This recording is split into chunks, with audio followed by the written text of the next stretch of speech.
Magandang araw po mga guys, at papakita ko po dito ang pagpalis ng memorial. Ito po ang kanilang ginagawa, ay pinapakinta po nila yung memorial. Easy lang po kanilang mga trabaho, no? Ay hinahagod-hagod lang nila ang marble ng ganyan para kumintab siya. Piniraso yung bayad sa kanila dyan. Hindi ko lang alam kung magkano itong makapal.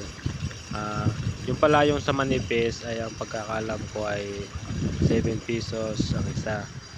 Yan ang pinapalis ng Oroike. 7 yata yung isa niyan. May proseso din yan mga guys kung paano papalis. Nagsisimula yan sa yung ginagamit nilang parang waterproof na parang liha. Yung ginagawa nila, yung dinidikit nila yan sa umiikot. Simula yata yan sa 50 bago sa 60 din, tsaka 400, tapos ititinax na nila para kumintab. Ang mahirap lang dyan guys, yung paglagay ng lapida dyan sa polishing machine. Ang tawag dyan sa amin ay plaster. Ang pagplaster kasi nyan ay medyo matagal, kailangan pangkalangan para hindi mag gumalaw-galaw, para hindi babasag yung lapida. Ito na pala yung mga finished product nila guys. Ayan, tapos na yan ng polish. Tapos pagtapos polish nyo yan ay babandol na yan, yung parang may karton sa gilid na yung nakikita natin guys, ganyan. Packaging area nga pala dito yung tawag dyan, kasi yan ay dyan nakalagay yung mga ready to deliver na mga product namin dyan. Tapos may ano pa doon sa unahan, no? May nagjajakammer pa si Uncle Melvin. I-zoom natin para medyo makita natin si Uncle Melvin. Siya yung naghahati ng bloke. Bloke nga pala ang tawag namin dyan guys, yung sa malaking bato dyan na barbol. Yan, hinahati-hati niya yan para lumiit, tapos isa lang doon sa cutting. Doon na ginagawa yung baluster gaya nyan, lapida, memorial, kahit ano basta order, dito na kinakating. Ay yung mga ganyan guys, yung baluster na yan, kami yung gumagawa nyan, yung nagtuturno, tapos kami din yung nagpapalis nyan. Maraming mga design namin dito, gaya na nakikita natin ngayon, 6 strings. 6 strings ang tawag sa design namin yan. Magandang tingnan yan pag sa terrace, nilalagay sa terrace, sa gilid ng hagdanan, kahit sa banda ng bahay, basta gusto mo ilagay yan. Pero mas maganda talaga sa terrace. Ito na pala guys, ito ang 40 na yun ng Taiwan. Ito naman siya, ito yung Dorlean. Marami din ang kulay na pagpipilian namin dyan.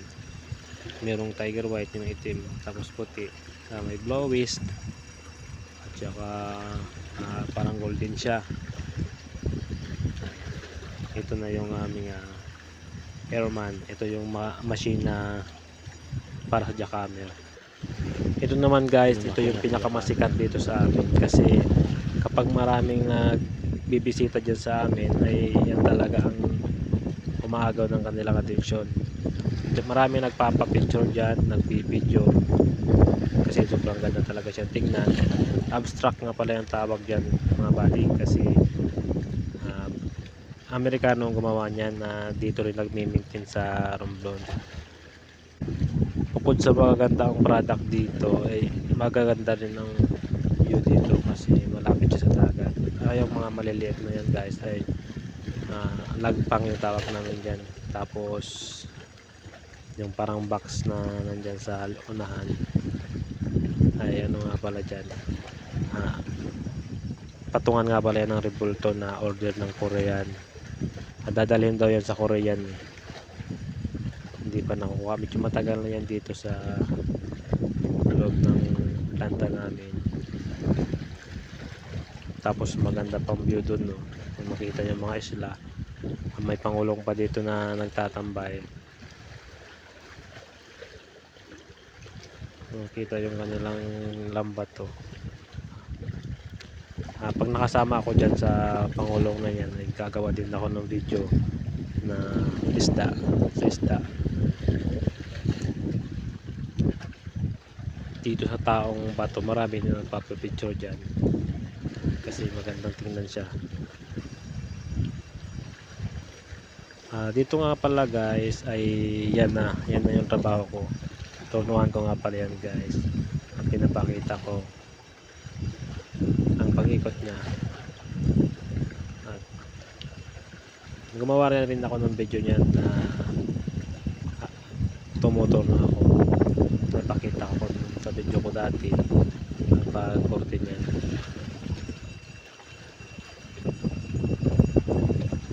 Ito nga pala mga guys, yung hinahawakan ko, ayan ang ginagamit namin para pang-korte dyan sa marble. Tawag dyan ay carbide. Tapos turno namin dyan, ipapalis namin ng ganito. Ayan. Pag napalis namin yan, napakinis na, tapos makintab na ganito na itsura nya. Yan na siya. Yan ang finished product namin.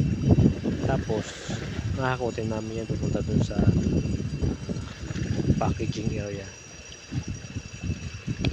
Dito nga namin guys hinahasa yung aming ginagamit sa pangkorte dun sa baluster. Diyan namin pinapatalim yung carbide para pag ginamit namin ay talagang astig siya.